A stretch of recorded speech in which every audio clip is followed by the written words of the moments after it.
শ্ৰদ্ধা ৰাইজ, আজি আমাৰ বিশ্বনাথ জিলাৰ বিধায়ক ডাঙৰীয়াই ইতিমধ্যে বিশ্বনাথ জিলাত লোৱা আমি বিভিন্ন উন্নয়নমূলক কাম কাজৰ কথা উল্লেখ কৰিছে।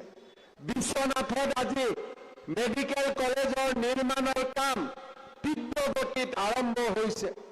আৰ্কিঅলজিকেল সাৰ্ভে অফ ইণ্ডিয়াই ইতিমধ্যে উমা তামনিলৈ যোৱা ৰূপৱে প্ৰপোজেল ক্লিয়াৰেন্স দিছে যে এতিয়া আমি তাত বনাব পাৰোঁ। আজি বিশ্বনাথত মডেল হাইস্কুলৰ নিৰ্মাণৰ কাম প্ৰায় শেষ অৱস্থাত আছে। মই নৱোদয় বিদ্যালয়ৰ লগত কথা পাতি আছো যে এই বিদ্যালয়খন আমি নৱোদয় বিদ্যালয় হিচাপে গঢ়ি তুলিব পাৰোঁ নেকি। কাৰণ আমি যদি এই বিদ্যালয়খনক নৱোদয় বিদ্যালয় হিচাপে গঢ়ি তুলিব পাৰোঁ তেতিয়াহ'লে আমাৰ বিশ্বনাথ জিলাৰ বহু ল'ৰা ছোৱালী উপকৃত হ'ব। ৰাজ্য চৰকাৰৰ উদ্যোগত ইতিমধ্যে CBSEৰ দ্বাৰা পৰিচালিত আন এখন মডেল স্কুলো বিশ্বনাথত আৰম্ভ কৰা হৈছে।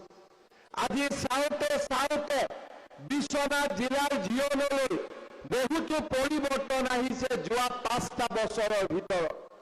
অহা কেইদিনমানৰ ভিতৰতে বিশ্বনাথলৈ মই আকৌ আহিম। বিশ্বনাথত আমি এখন ডাঙৰ ষ্টেডিয়াম নিৰ্মাণৰ বাবে 50 কোটি টকাৰ অনুমোদন কৰিছোঁ। এই বিশ্বনাথতে নতুনকৈ জিলা উপায়ুক্তৰ কাৰ্যালয় এটা নিৰ্মাণ কৰাৰ বাবে য'ত সকলো অফিচ একেলগে থাকিব 50 কোটি টকাৰ আমি অনুমোদন কৰিছোঁ। অহা 2 এদিনতে মই আকৌ এবাৰ আহি বিশ্বনাথক অসমৰ আন জিলাৰ সমান আগুৱাই লৈ যোৱাৰ বাবে এক নতুন কৰ্মযজ্ঞৰ আৰম্ভণি কৰিম। মই ৰাইজৰ আশীৰ্বাদ আৰু শুভেচ্ছা বিচাৰিছোঁ।